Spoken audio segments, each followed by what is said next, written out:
Hey guys, tonight we slip into the dusty boots of a soldier in the Victorian era, where the British Empire's redcoats march under a sun that never sets, or so they claim.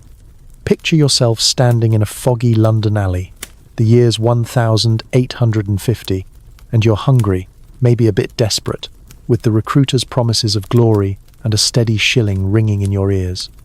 The air smells of coal smoke and damp wool, and you're about to sign your name on a dotted line that might just be your ticket to adventure or a one-way trip to a muddy grave. Spoiler alert. You probably won't survive this, at least not without some serious grit.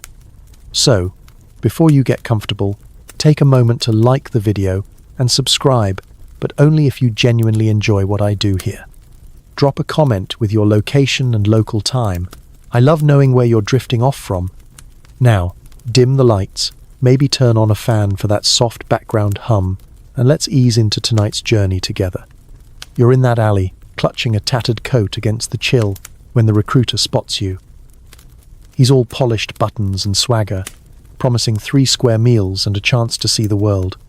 The British Army in the Victorian era was a sprawling machine, gobbling up men from every corner of the kingdom to fuel its colonial ambitions. By the 1852nd, the empire spanned India, Africa, and beyond, needing bodies to hold its far-flung territories.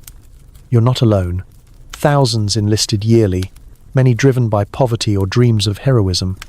The mainstream fact is that the army's strength peaked at around 200,000 men mid-century, a mix of volunteers and those encouraged by circumstance.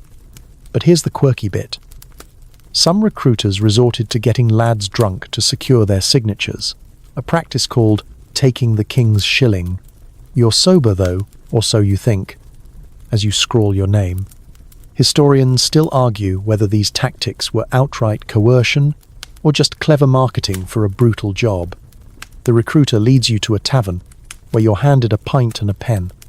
Your mates, if you have any left, warn you about the tales of disease and discipline, but the promise of a uniform and purpose drowns them out. You're 20, maybe younger, and the idea of sailing to India or the Cape sounds better than another day hauling coal. The tavern's smoky, the chatter loud, and you're already imagining yourself as a dashing redcoat, not yet wise to the itch of wool or the weight of a musket. You joke with the recruiter about how you'll be back to marry a duchess, and he laughs probably because he knows the odds. The paperwork's quick, your oath to the queen sworn over a chipped mug. You're in, no turning back now. Out on the street, the reality creeps in. You're shuffled to a depot, a grim building where new recruits are sized up like cattle. The sergeant's voice is a bark, his mustache, a monument to authority. You're measured, poked, and handed a number. Your identity now a cog in the imperial machine. The army's discipline is legendary. Floggings for minor infractions were common until reforms in the 1862nd. You're told to stand straighter, chin up, and you try, but your stomach's growling, and the boots they give you pinch like a miser's handshake. You overhear a clerk muttering about press-ganged sailors who ended up in the ranks. A strange tale of men nabbed from pubs and waking up soldiers. True or not, it makes you glance at your pint suspiciously. You're marched to a barracks, a sprawling stone fortress that smells of sweat and boiled cabbage. Your new home's a shared bunk with a straw mattress, and you're already missing the alley's freedom. The other recruits are a mix cocky farm boys, surly city lads, and one guy who claims he saw a ghost in the last barracks. You laugh, but his wide eyes make you wonder. The sergeant drills you on the basics. How to salute, how to stand, how to not trip over your own feet. It's exhausting, and you're only on day 1. The army's promise of glory feels distant, like a star you can't quite reach. You crack a joke about the sergeant's moustache looking like a broom, and the lads chuckle until he overhears and makes you polish boots for an hour.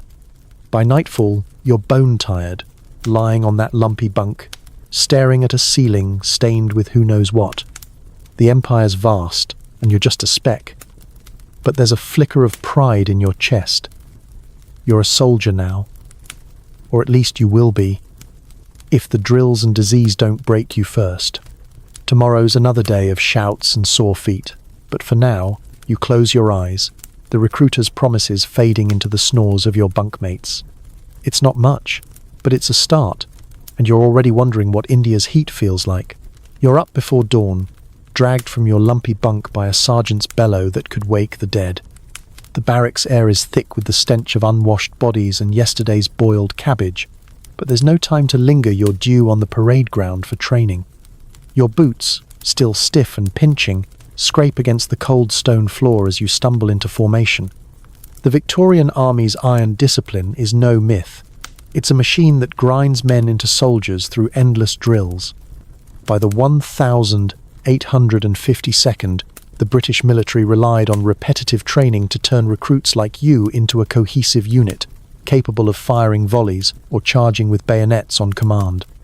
You're learning the hard way that hesitation means punishment, and punishment means extra hours marching under a sergeant's glare.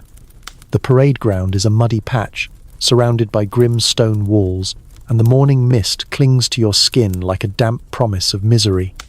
You're handed a Brown Bess musket, a heavy, outdated beast that feels like lugging a small cannon. The mainstream fact is that these muskets, standard issue until the 1852nd, were notoriously inaccurate beyond 50 yards, but you're expected to fire 3 rounds a minute. Your sergeant, a man whose face suggests he's chewed bullets for breakfast, demonstrates the loading process. Tear the cartridge, pour the powder, ram the ball, prime the pan, and pray it doesn't misfire. You fumble the first try, earning a sharp, "faster you daft lump," and a cuff to the ear. By noon your shoulders ache, and your fingers are black with powder. You mutter a joke about how the musket's more likely to club an enemy than shoot one, and the lad next to you snickers until the sergeant catches you both and adds laps around the ground. Here's the quirky tidbit. Some soldiers swore by rubbing their musket barrels with bacon fat, claiming it kept the metal from rusting in humid colonies. You try it, mostly because you're desperate for anything to make this relic work, and the greasy smell earns you a nickname, Bacon Boy. The other recruits laugh, but you're too tired to care. Historians still argue whether this bacon trick was widespread or just a barracks myth, passed around like a bad cold. Either way, your musket's still a pain, and you're starting to suspect the army's promises of glory were oversold. Drill after drill, you march in tight ranks, learning to pivot and wheel like a cog in a clock. The sergeant screams about perfect alignment, as if the Empire's survival depends on your left foot hitting the ground in sync. You're sweating through your wool jacket, which itches like a swarm of ants, and you're pretty sure the army designed it to punish you personally. The training isn't just about fighting. It's about breaking you down and rebuilding you as a soldier who obeys without thinking. You're taught to load and fire blindfolded, to march until your legs scream, to stand stock still while flies buzz around your face. One recruit, a wiry kid from Liverpool, faints during a long march, and you're all forced to carry him back to barracks as teamwork practice. You joke that he's the luckiest one, getting a nap while you slog on. By afternoon, you're drilling bayonet charges, thrusting at straw dummies that look disturbingly human. The sergeant tells you to imagine they're rebels or mutineers, and you try, but your arms are jelly, and your mind's on the measly ration of bread and broth waiting back at barracks. You're starting to understand the rhythm of this life. Obey, endure, repeat. The other lads are a mixed bag. Some crack jokes to keep spirits up, others mutter about deserting. You hear a strange tale about a recruit who tried to escape by hiding in a flour sack, only to be caught when he sneezed. True or not, it's a reminder. The army's grip is tight, and running's a risky bet. As evening falls, you're back on the parade ground, practicing volleys under a sky-bruised purple. Your hands are blistered, your boots feel like lead, and the sergeant's still barking. You fire your musket, the recoil jarring your shoulder, and the smoke stings your eyes. You're getting better, though faster, sharper. There's a flicker of pride when the sergeant nods, a rare gesture that feels like winning a medal. You collapse onto your bunk at night, the barracks quieter now, save for the snores and the occasional cough.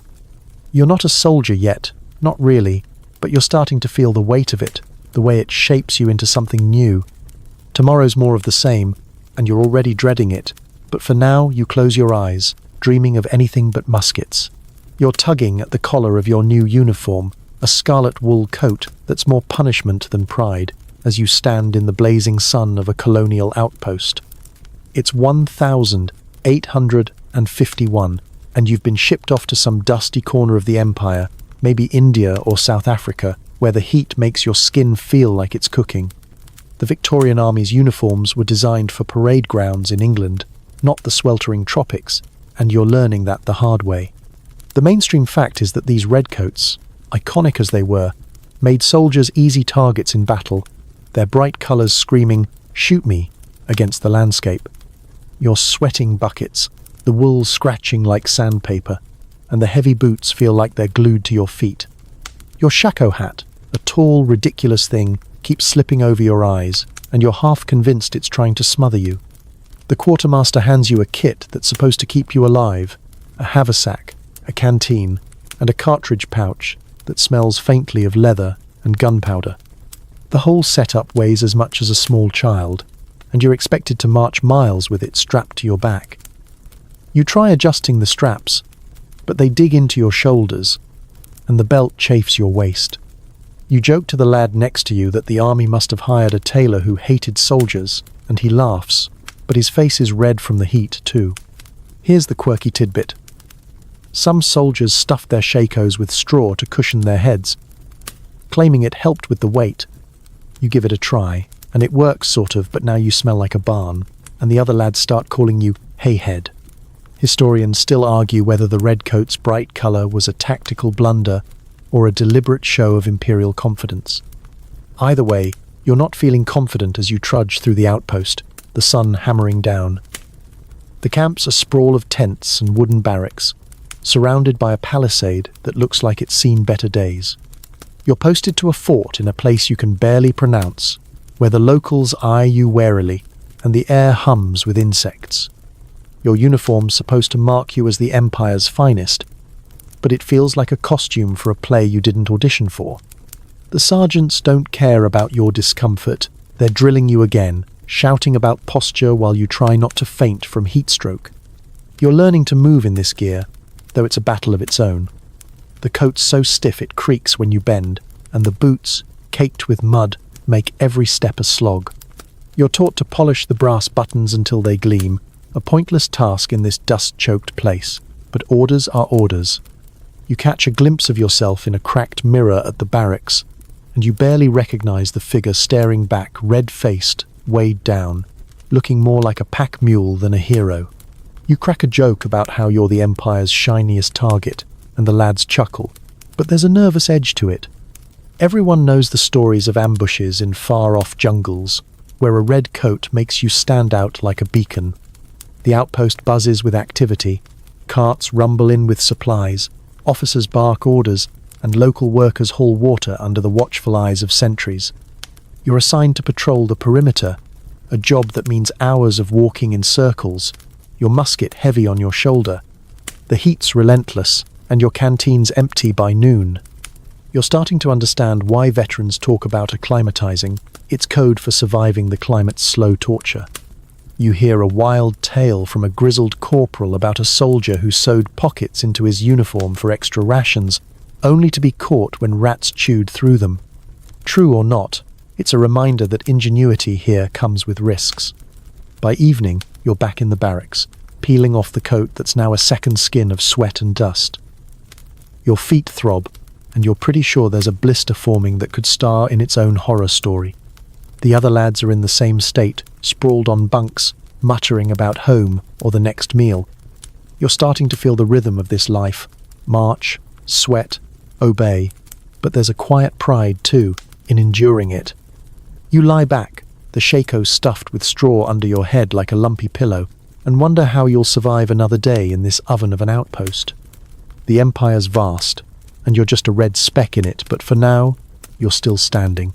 You're settling into the barracks, a cramped, creaky wooden structure that smells like damp straw and despair as you try to make a home out of this soldier's life. It's evening, and the flickering oil lamps cast shadows that dance across the peeling walls. Your bunk is a narrow slab of wood, The mattress a thin sack of straw that rustles every time you shift. You're surrounded by a dozen other lads, their snores and grumbles filling the air, and the faint skitter of rats in the corner keeps you on edge. The Victorian Army's barracks were often grim, built for function over comfort, housing men like you in conditions that make a London slum seem cosy. The mainstream fact is that barracks in the 1852nd were overcrowded, with up to 20 men per room, sharing bunks and battling vermin. You're learning to sleep through the noise, though, and maybe even the smell of boiled cabbage that seems to haunt every meal. Your rations arrive hard bread, a chunk of salty beef, and a watery broth that's more broth than substance. You joke that the cook must have trained under a prison warden, and the lad across from you, a gangly kid named Tom, laughs so hard he chokes on his bread. Food's scarce, and what you get is barely enough to keep you going. You're always hungry, eyeing the crumbs like they're gold. Here's the quirky tidbit. Some soldiers swore by mixing their tea with gunpowder to stay awake on night watch, claiming it gave them a jolt. You try it once, and it tastes like regret, but you're so tired you'll take any edge. Historians still argue whether this gunpowder tea was a real trend or just a tall tale swapped over campfires. The barracks are your world now, a mix of boredom and camaraderie. You spend evenings cleaning your kit, polishing boots until they shine, though the dust of the outpost undoes your work by morning. The other lads are your family. For better or worse, Tom's always got a story, usually about a girl back home who probably doesn't exist, while the older veterans trade grim tales of battles you hope you'll never see. You're starting to pick up their habits, like carving your initials into your bunk or swapping extra rations for a pinch of tobacco. The sergeants turn a blind eye to small trades, as long as you don't push it. You hear a rumour about a soldier who kept a pet rat, naming it after the quartermaster until the rat bit him, and he ended up in the infirmary. You laugh, but you're starting to check your bunk for rodents before you sleep. Days blend into a routine of drills, patrols, and meals that never quite fill you. You're assigned to clean the latrines today, a job that makes you question every choice that led you here. The stench is unholy, and you mutter a joke about how the Empire's conquering the world one foul pit at a time. Tom overhears and snorts, but the sergeant's nearby, so you both shut up fast. Discipline's tight, and you've seen lads flogged for less though, thankfully. The army's phasing out the lash for minor offences. Still, the threat's enough to keep you in line. You're learning the unwritten rules. Don't talk back, don't steal rations, and don't trust the water unless it's boiled. By night, the barracks come alive with chatter. You sit cross-legged on your bunk, sharing a precious candle with Tom as he tells you about his childhood in a fishing village, where the sea was kinder than the army. You swap your own story, maybe about a market stall you worked or a fight you got into back home.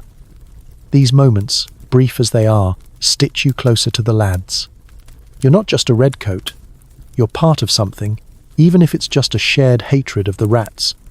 You lie back, the straw crunching under you, and stare at the ceiling, where a spider's weaving a web that's probably sturdier than your bunk. Tomorrow's another day of drills and dust, but for now, the barracks are quiet, save for the snores and the distant call of a sentry. You're starting to belong here, for better or worse, and that's enough to carry you into sleep. You're trudging along a rutted trail, your boots sinking into mud that smells faintly of decay as the Empire's reach pulls you deeper into its far-flung corners. It's 1852, and you're marching to a war you barely understand, somewhere in the vast sprawl of India, or maybe the African frontier. The sun's a relentless hammer, your redcoat soaked with sweat, and the weight of your musket and pack makes every step a battle. The Victorian army was a global force, moving troops across continents to secure colonies, and you're part of that machine whether you like it or not. The mainstream fact is that British soldiers in the 1852nd often marched 20 miles a day, carrying up to 60 pounds of gear, through terrain that could break a man before the enemy even showed up. Your legs ache, your canteen's nearly dry, and you're starting to think that seeing the world was oversold. The column stretches ahead and behind, a line of redcoats snaking through dust or jungle, depending on where the Empire's sent you. You're surrounded by the clink of bayonets, the creak of cartwheels, and the occasional curse from a lad who's tripped over a rock. You joke to your mate Tom, plodding beside you, that the army should issue mules instead of boots, and he grins, though his face is caked with grime. The officers ride ahead, their horses kicking up clouds that settle on your tongue. You're not sure where you're headed, some outpost or battlefield, but the rumours are grim. Rebels, mutineers, or tribes who don't take kindly to the Queen's flag. Here's the quirky tidbit. Some soldiers carried lucky charms, like rabbit feet or polished stones, swearing they'd ward off bullets. You've got a pebble from home in your pocket, and you rub it when the sergeant's not looking, half believing it might help. Historians still argue whether these long marches were strategic brilliance or logistical madness, stretching supply lines thin across hostile lands. Either way, you're too tired to care about strategy. The trail's a nightmare, rocks tear at your boots, thorns snag your trousers, and the heat makes your head swim. You pass villages where locals stare, some curious, some hostile, offering water or fruit for a price you can't afford. The sergeant barks to keep moving, no stopping, no bartering. You're tempted to sneak a sip from a muddy stream, but you remember the corporal's warning about fever water that'll have you puking for days. You've seen lads collapse, their faces grey, carted off to who knows where. The Empire's vast, but it's not kind.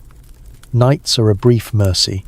You camp under a sky so clear it feels like you could touch the stars, though the ground's hard and the air's alive with mosquitoes. You're handed a ration of hardtack bread, so tough it could double as a weapon, and you joke that it's the army's secret plan to strengthen your jaw. Tom laughs, but he's clutching his stomach, probably regretting that gunpowder tea from the barracks days. You're learning to make do. A fire's built, and you huddle close. The flame's a small comfort against the chill that creeps in after sunset. The veterans spin stories of past marches, of men lost to ambushes or dysentery, and you listen, trying not to let their words sink too deep. The march resumes at dawn, and you're back to the grind, your boots heavier with each mile. You're starting to notice the land, strange trees, birds that screech like banshees, and smells you can't name. It's beautiful, in a way, but it's also alien, and you're a long way from that London alley where you signed up. You overhear a lieutenant muttering about supply delays, and your stomach twists. The last delay meant half rations for a week. You're not just fighting distance or heat, you're fighting hunger, blisters, and the nagging fear that you're marching towards something worse than this trail. But you keep going, because stopping's not an option, and the pebble in your pocket feels heavier, like it's carrying all your hopes. By nightfall you collapse by the fire, too tired to dream, the rhythm of the march still pulsing in your bones. You're crouched behind a crumbling stone wall, the air thick with gunpowder smoke that stings your eyes and chokes your throat. It's the middle of a colonial skirmish somewhere in the Empire's sprawling frontier. Maybe India, or the Cape, and the chaos of battle is nothing like the drills back at the barracks. Muskets crack, shouts echo, and the ground trembles under cannon fire. The Victorian army fought countless small wars to expand or defend the empire, and you're in the thick of one now, heart pounding as you fumble to reload your brown bess. The mainstream fact is that these colonial battles, often against local tribes or rebels, were brutal and uneven, with British firepower overwhelming less equipped foes when disease or terrain didn't interfere. Your hands shake as you ram the cartridge down the barrel, praying it doesn't misfire again. The enemy's out there, shadows moving through the haze, and you can't tell if they're 50 yards away or 500. Your sergeant's screaming to hold the line, his voice barely cutting through the din. You fire a volley, the recoil slamming your shoulder, and the smoke blinds you to the result. You're not sure if you hit anything, but you're too busy reloading to care. You joke to Tom, crouched beside you, that you're aiming for the clouds, and he forces a laugh, his face pale under the dirt. Here's the quirky tidbit. Some soldiers believed whistling during battle could confuse enemy spirits, a superstition borrowed from local tales. You try it, a weak tune that's more wheeze than melody, but it's something to keep your mind off the lead flying past. Historians still argue whether these skirmishes were glorious victories or desperate scrambles to hold a fractious empire together. Right now, It feels like survival. The enemy charges may be warriors with spears or rebels with stolen muskets, and you fix your bayonet, the steel glinting dully. The order comes to advance, and you stumble forward, legs heavy from the march, your redcoat a beacon in the dust. The clash is a blur. Screams, steel, and the sickening thud of bodies. You swing your musket like a club when it jams, adrenaline drowning out fear. A mate goes down, clutching his arm, and you drag him behind a rock, not thinking, just moving. The officers shout formations, but its chaos lines break, men scatter, and you're just trying to stay alive. The battle ebbs as suddenly as it began. The enemy retreats, or maybe you do, and you're left panting, your uniform torn and bloodied. Not yours, you think, but you're not sure. The ground's littered with spent cartridges and broken gear, and the air smells of iron and fear. You're ordered to regroup, and you stumble back to the line, counting heads. Tom's still there, thank God, though he's muttering about quitting the army if he survives this. You crack a grim joke about how the Empire owes you a new pair of boots for this, and he snorts, but his eyes are haunted. The wounded are carted off, and you're told to clean your musket, as if that's the priority right now. Night falls, and the camp's a grim tableau of flickering fires and low moans. You sit by a fire, your hands still trembling, and share a meagre ration of bread with the lads. The veterans swap stories of worse fights, one claiming he saw a soldier keep fighting with a spear through his leg. Probably a lie, but you're too tired to argue. Your pebble's still in your pocket, and you clutch it like a lifeline, wondering if it's really lucky or just another weight to carry. The battle's over, but the war's not, and you know there's more to come. You lie on the hard ground, the stars above indifferent, and try to sleep, the echo of musket fire still ringing in your ears. You're huddled by a crackling campfire, the night air cool against your sweat-dampened skin, as the flickering flames throw eerie shadows across the faces of your fellow soldiers. The outpost is quiet now, save for the distant hoot of an owl and the rustle of leaves in the wind. But the tension from the day's skirmish lingers like a bad dream. You're somewhere deep in the Empire's reach, maybe India's jungles or Africa's plains, and the campfire's your only comfort after a day of chaos. The Victorian army relied on these moments of downtime to keep men sane, a chance to swap stories and shake off the fear of battle. The mainstream fact is that oral storytelling was a key part of soldier life, binding men together in the face of isolation and danger. You're clutching a tin mug of weak tea, wishing it was something stronger, as the lads start spinning tales that blur the line between truth and myth. Tom, his face still smudged with gunpowder, kicks things off with a story about a ghost soldier who wanders battlefields looking for his lost regiment. You roll your eyes, but the way the firelight dances makes you shiver. Here's the quirky tidbit. Some Victorian soldiers carried witch bottles, small vials filled with pins and herbs to ward off evil spirits. A holdover from Old English folklore. You've seen one lad, a wiry Scot named Jamie, tuck a bottle under his bunk, swearing it kept nightmares at bay.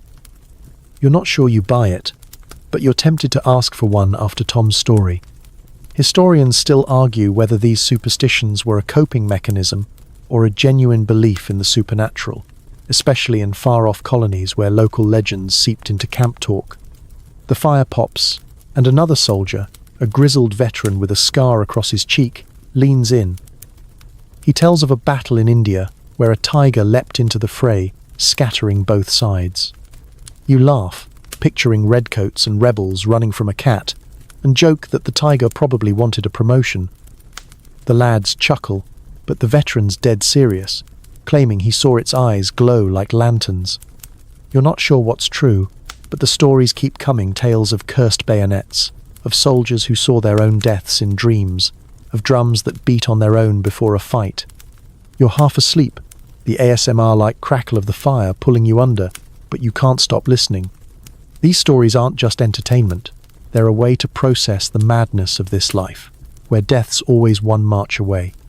You take your turn, spinning a half-remembered tale from your hometown about a highwayman who haunted the roads.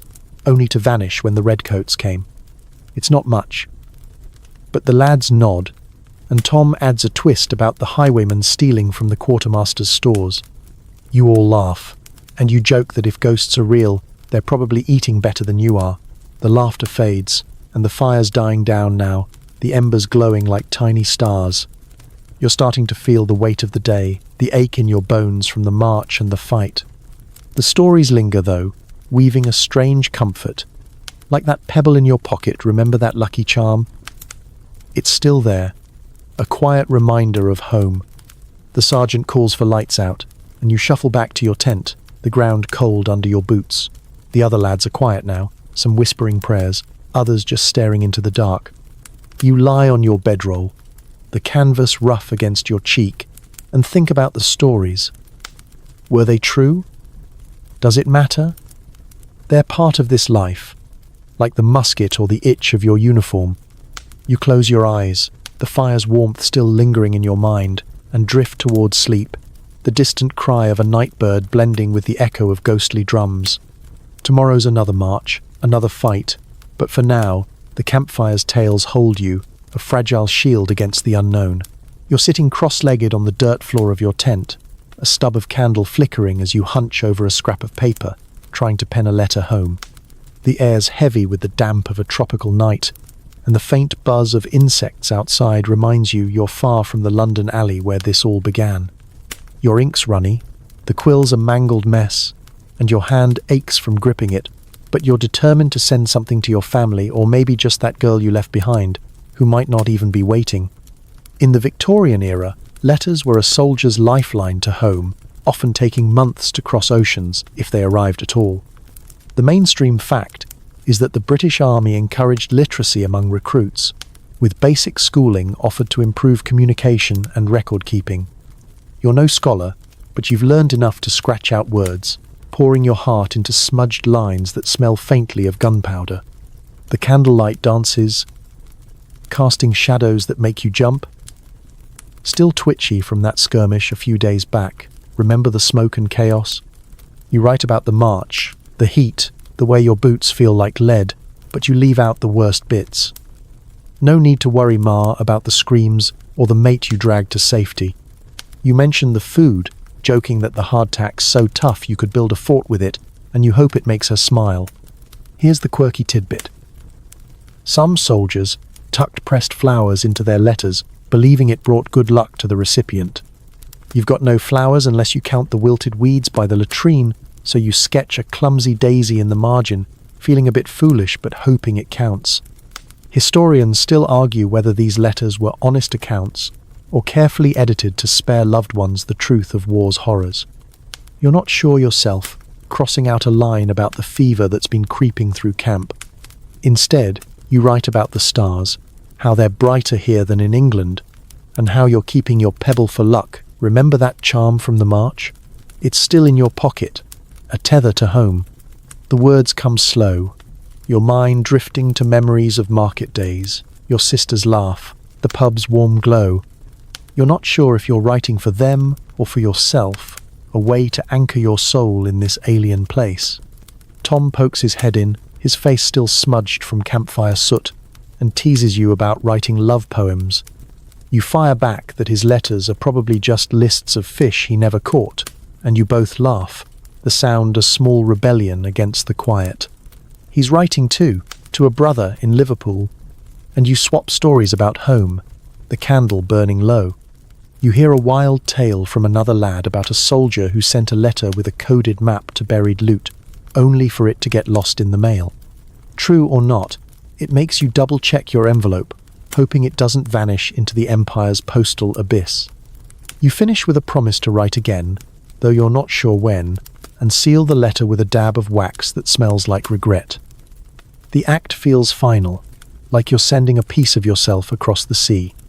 You hand it to the quartermaster, who tosses it into a sack with a grunt, and you wonder if it'll ever reach home.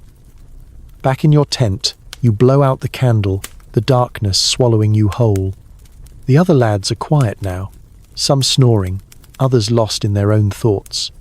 You lie back, the bedroll lumpy under you, and picture your letter sailing across oceans, carrying your words to a world that feels farther away every day. Sleep tugs at you, heavy and warm, and you let it come, the ache of longing fading into dreams. You're shivering in your tent, a damp blanket wrapped around your shoulders as a feverish sweat soaks through your already filthy uniform. The air's thick with the sour smell of sickness, and the coughs and groans of your mates echo through the camp like a grim chorus. Disease, not bullets, is the real killer in the Victorian army, stalking you in this far-off outpost where clean water's scarcer than a kind word from the sergeant. The mainstream fact is that in the 1852nd, diseases like cholera and dysentery killed more British soldiers than combat, with some campaigns losing half their men to illness before a shot was fired.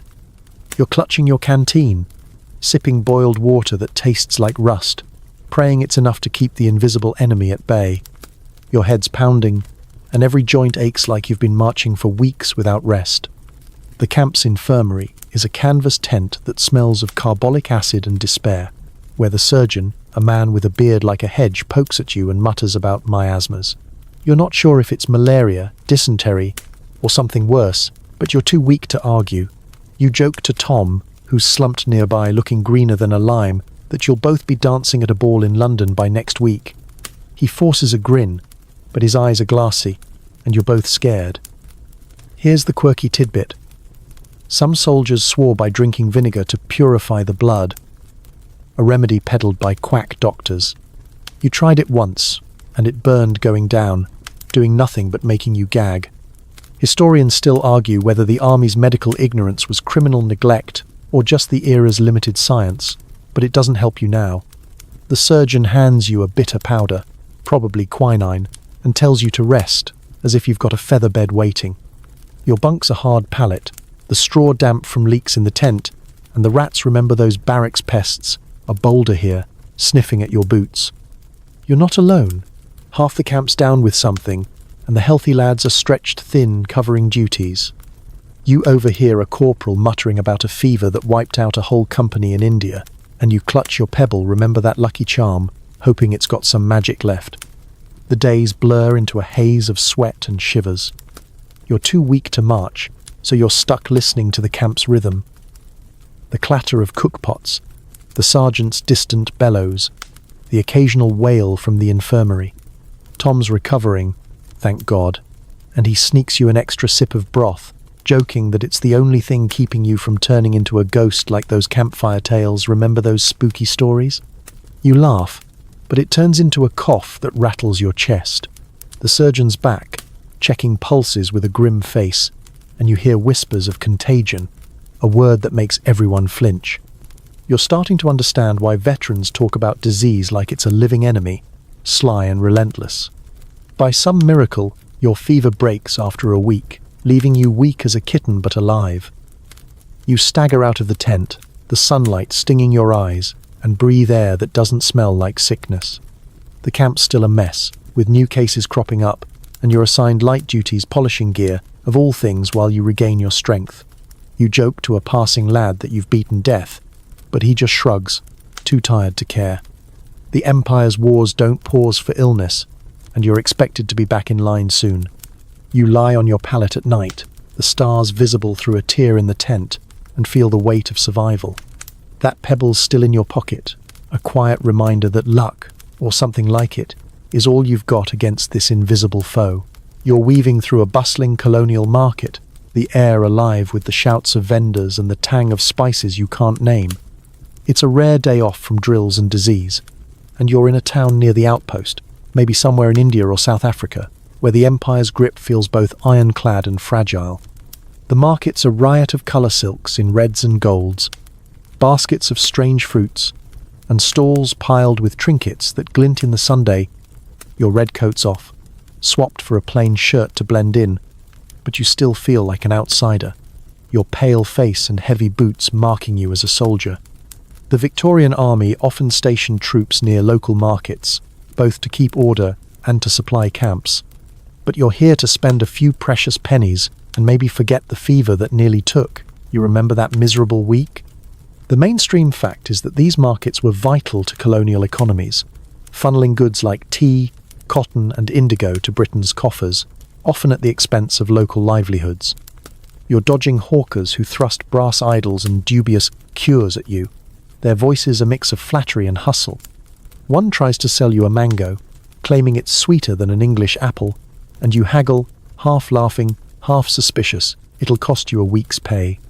You joke to Tom, who's trailing behind, that you'd trade your musket for a decent pie right now, and he grins, eyeing a stall of fried dough that smells like heaven. Here's the quirky tidbit. Some soldiers fell for scams involving magic charms sold by local mystics, said to make you bulletproof. You're tempted by a shiny amulet, but your pebble, remember that lucky charm, keeps you grounded and you pass. Historians still argue whether these markets were genuine cultural exchanges or just another arm of imperial control, with soldiers like you enforcing trade that favoured the crown. You're not thinking about politics, though. You're too busy navigating the crowd, sidestepping a goat that's wandered into your path. The smells curry, sweat, and something like burnt sugar overwhelm you, and the heat's making your shirt stick to your back. You buy a handful of dates, sweet and sticky, but spit out a pit when you spot a vendor selling what looks like pickled snakes. Tom dares you to try one, and you retort that he'd probably eat the stall's tablecloth if it was fried. The laughter's a relief, a brief escape from the camp's grind. You're learning to read the market's undercurrents, the way some locals smile, but avoid your eyes. The whispers that stop when you get too close. There's tension here, a reminder that the empire's not exactly welcome. You overhear a merchant muttering about taxes, and you wonder if he's talking about you, the redcoat who's supposed to keep the peace. A street performer juggles fire, and you watch, mesmerized, until a pickpocket bumps you, and you clutch your coins tighter. You hear a wild tale from a passing soldier about a mate who bought a cursed ring and lost his next 3 card games. True or not, it makes you wary of the trinkets, sticking to food you can at least recognize. As the sun dips, you head back to camp, your pockets lighter, but your spirits up. You've got a small bag of spices, maybe to trade with the cook for something edible, and a story or two to share by the campfire. The market's chaos lingers in your mind, a vivid contrast to the drab routine of drills and rations. You lie on your bunk, the barrack's familiar stink of damp straw welcoming you back, and think about the faces in the crowd, the lives that brush against yours but never quite connect. Your pebble's still there, a quiet anchor, and you drift to sleep, the market's colours fading into the hum of the outpost's night. You're back in the outpost, the market's vibrant chaos, a fading memory as you sense a new tension rippling through the camp. The air's thick with whispers, grumbled complaints from local troops, sharp glances from civilians passing the gates, and a nervous edge to the sergeant's orders. It's 1852, or maybe a year later, and you're in a colony where the Empire's grip is starting to slip. Mutiny's in the air, though no one says it outright. The Victorian army relied on local soldiers' sepoys in India, for example, to bolster its ranks, but resentment's brewing over pay, customs, and the heavy hand of British rule. The mainstream fact is that the Indian Rebellion of 1857, sparked by issues like greased cartridges offending religious beliefs, was a turning point. But smaller uprisings simmered for years before. You're feeling it now, the way a storm feels before it breaks. You're on sentry duty, pacing the palisade with your musket, the weight of it familiar but no less heavy. The outpost feels like a pot about to boil over local troops drill alongside you. But their eyes don't meet yours, and their drills lack the crisp snap of your own.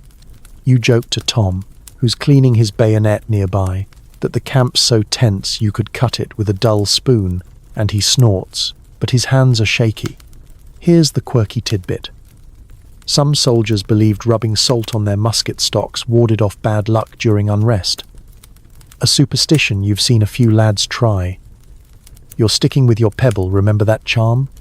But you're tempted to sprinkle a pinch of salt, just in case. Historians still argue whether these early tensions were misread by British officers or deliberately ignored to maintain control. You're not privy to the officers' talks, but you overhear Snippet's grumbled orders about keeping the natives in line and extra patrols. The local troops, men you've marched with, are starting to feel like strangers. You notice one, a quiet sepoy named Ravi, muttering with others after drills, their voices low and urgent. You don't speak the language, but you know trouble when you see it. The market you visited, remember those crowded stalls? Feels like a warning now, with its undercurrent of resentment. You're starting to wonder if every friendly vendor was hiding a scowl. Your days are filled with extra duties, checking supplies, reinforcing the palisade, standing guard till your feet throb. The sergeants are stricter, their shouts sharper, and you're scolded for a smudge on your uniform, as if a clean coat will stop a rebellion. You're tired, still weak from that fever, remember the infirmary's misery? And the rations are thinner, the cook blaming supply issues. You crack a joke about how the Empire's too busy taxing tea to send you bread, but it falls flat, no one's in the mood. A veteran tells a wild story about a mutiny in another outpost, where soldiers woke to find their own cannons turned on them. True or not, it makes you check your musket twice before bed. By night, the camp's quieter than usual, the usual banter replaced by uneasy murmurs. You're lying on your bunk, the straw poking through as always, and you can't shake the feeling that something's coming. Tom's across from you, sharpening his knife, and you both swap nervous glances. The pebble in your pocket feels heavier, a reminder of home, but no match for the growing dread. You're not just a soldier now, you're a spark in a powder keg, and the Empire's promises of glory feel like a cruel joke. Sleep comes slowly, the distant sound of a drumbeat real or imagined keeping you on edge, waiting for the moment the storm breaks. You're crouched behind a barricade of sandbags and splintered crates, the walls of the outpost trembling under the distant boom of cannon fire. A siege has begun, and you're trapped inside a crumbling fortress. Somewhere in the Empire's volatile fringes may be India or a contested African border. The air's thick with dust and fear, and the shouts of your mates mix with the crack of muskets from beyond the walls. The Victorian army faced numerous sieges in the 1852nd, defending far-flung garrisons against rebels or local forces, and you're living one now, rationing hardtack and hope.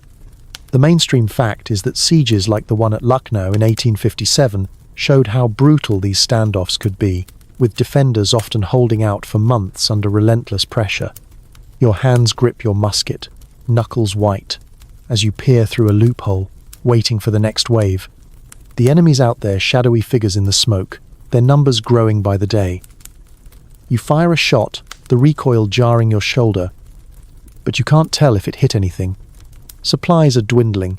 You're down to a scrap of bread and a sip of water, shared with Tom, who's crouched beside you, his face grim. You joke that you'll both be eating the sandbags soon, and he forces a chuckle, but his eyes are fixed on the horizon. Here's the quirky tidbit. Some soldiers believe chewing tobacco leaves dulled hunger during sieges, a trick you're trying now, though it just makes you spit and gag. Historians still argue whether these sieges were won by British grit or sheer luck, with disease often thinning the attackers' ranks more than bullets. The days blur into a grind of gunfire and waiting. The outpost's walls are pockmarked, and the air smells of gunpowder and unwashed bodies. You're on constant alert, snatching sleep in snatches, your dreams haunted by the fever you barely survived. Remember that infirmary hell? The sergeants keep you moving, patching walls, hauling ammunition, and dragging the wounded to the overcrowded hospital tent. You see Ravi, the sepoy you noticed during the mutiny tensions, remember those whispers, fighting alongside you, but his face is unreadable, and you wonder where his loyalties lie. The officers shout about holding the line, but their voices crack with strain, and you're starting to think the Empire's stretched too thin. Nights are the worst, with darkness hiding the enemy's movements. You're on watch, the pebble in your pocket, remember that lucky charm? A small comfort as you strain to hear footsteps over the wind. A mate tells a wild tale about a siege where defenders scared off attackers by rolling burning barrels downhill, and you half wish you had barrels to spare. You crack a joke about setting fire to the sergeant's mustache instead, and the lads nearby snicker, but the laughter dies fast when a cannonball shakes the ground. You're rationing everything: food, water, even courage, and the thought of home of those letters you sent feels like a taunt. You're not sure if you'll ever see that sketched daisy again. The siege drags on, each day a test of endurance. You're filthy, hungry, and so tired you can barely load your musket, but you keep going because there's no choice. The enemy's chants grow louder, and you wonder if they're as desperate as you. A brief lull comes, and you share a crumb of hardtack with Tom, both of you silent, the weight of survival pressing down. The fortress holds, for now, but you're not sure how much longer you can. You lie back during a rare, quiet moment, staring at a sky you can't see through the smoke, and cling to the thought that you've made it this far. The pebble's still there, a stubborn piece of home, and it's enough to keep you fighting until dawn. You're slumped against a battered wall in the outpost, the siege finally broken, the air still heavy with the acrid tang of gunpowder and the faint moans of the wounded. The enemy's retreated for now, and you're left to pick up the pieces, your body aching from days of holding the line. Your redcoat's torn, your boots are more whole than leather, and you're staring at a tarnished medal pinned to your chest, a supposed reward for surviving the hell you just endured. The Victorian army handed out medals like the Victoria Cross, introduced in 1856, to honour bravery, but they came with scars, physical and otherwise, and promises of glory that feel emptier by the day. The mainstream fact is that these awards were rare, with only a few hundred given out in the 1,852nd, often overshadowed by the toll of disease and battle. You're not sure if this medal's worth the weight it adds to your tattered uniform. You trace the medal's edge, wondering if it'll mean anything back home if you ever get there. Tom's nearby, nursing a bandaged arm, and you joke that his scar's prettier than the medal, earning a weak grin. Your own scars, a nick from a bayonet, a burn from a misfired musket ache under the dirt. Here's the quirky tidbit. Some soldiers believed polishing their medals with ash from a campfire brought good fortune, a ritual you've seen a few lads try. You give it a go, rubbing ash with your thumb, but it just smudges, and you laugh at yourself for hoping. Historians still argue whether these medals boosted morale or just masked the army's brutal losses, a shiny distraction from the bodies left behind.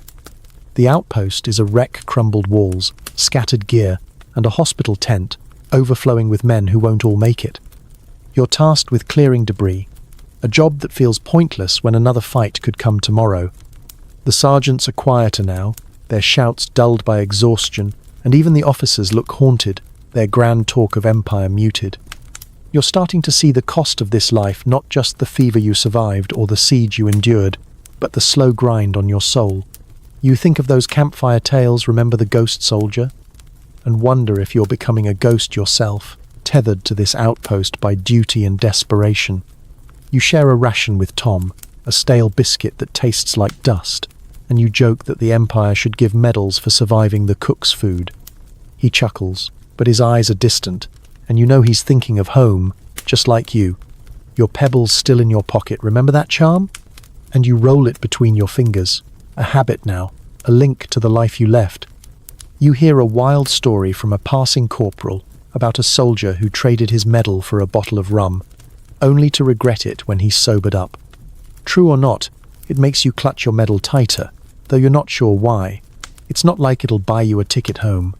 As night falls, you're back on your bunk, the familiar creak of straw under you, the barracks quieter than usual, the medal's on your chest, a cold weight, and you wonder what it's really worth.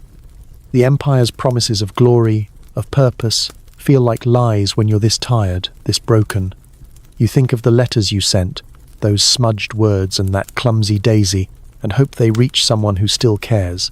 You're not the same lad who signed up in that London alley, all dreams and bravado. You're harder now, scarred in ways that don't show, and the medal's just a reminder of what you've paid. Sleep comes slowly, the outpost's silence heavy, but you hold on to that pebble, a tiny piece of before, and let it carry you into uneasy dreams.